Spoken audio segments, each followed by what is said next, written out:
What is the treatment for periodontal disease? So, to begin with, the periodontal disease, some of you may or may not know this. Periodontal disease means gum disease. The gum disease happens to the bone as well as the gums around the teeth.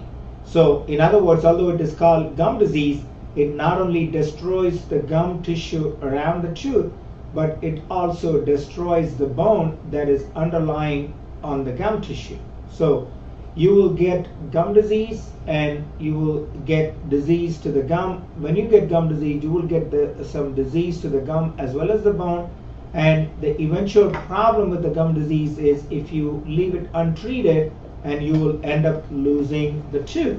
So how do we treat the gum disease?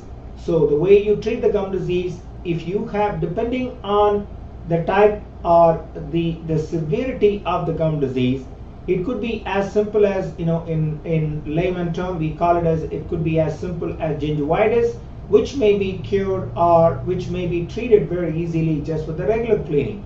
But in periodontal disease, we have early, moderate, and severe. If you have early periodontal disease, it can be very simply cured with what we call it as a deep cleaning.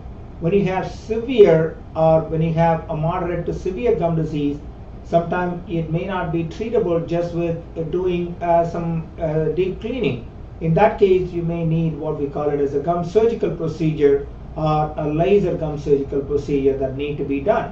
When you have very advanced disease, then that cannot be treated either with the deep cleaning or with even the laser gum surgery or a conventional gum surgery. You may end up having to lose some teeth, or you will end up needing to lose some teeth along with need for some kind of a bone grafting.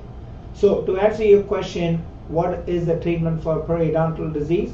Depending on the type of disease or the severity of the disease, the periodontal disease or the gum disease you may have, it may range anywhere between doing a regular cleaning up to losing the tooth and having a bone grafting.